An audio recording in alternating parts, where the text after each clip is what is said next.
మొన్న అనగా 21/6/2025 రోజు సాయంత్రం అందాగా 9:30 గంటల ప్రాంతంలో పూజిత అని చెప్పి మ్యారేజ్ అయ్యి 2.5 months అవుతుంది అప్రాక్సిమేట్లీ. అయితే ఈ అమ్మాయి ఇంట్లో తన సొంత ఇంట్లో సూసైడ్ బై హ్యాంగింగ్ చేసుకొని చనిపోవడం జరిగింది.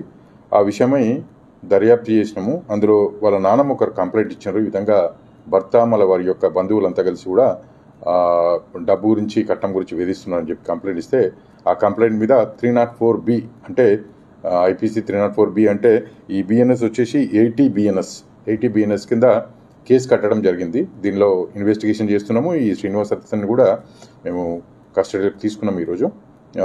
దాని మీద వెరిఫై చేస్తున్నామండి. ఇన్వెస్టిగేషన్ ఇంకా స్టిల్ ప్రాసెస్ అయింది. అమ్మాయిది కూడా పిఎంఈ కూడా కండక్ట్ చేయడం జరిగింది.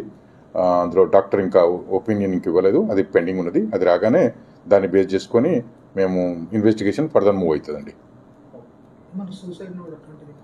సూసైడ్ అంటే అటువంటిది ఏం పెట్టలేదండి. సూసైడ్ కూడా పెట్టలేదు. కాకపోతే భార్యాభర్తల మధ్యలో ఇద్దరి మధ్యలో కూడా చిన్నపాటి గలాట జరుగుతుండేనట ఈ విషయమై, ఏదైతే డబ్బు విషయమై. ఇంకా 11 లక్షల రూపాయలు ఆల్రెడీ ఇచ్చిండ్రు, 10 లక్షల రూపాయలు ఇవ్వాలి.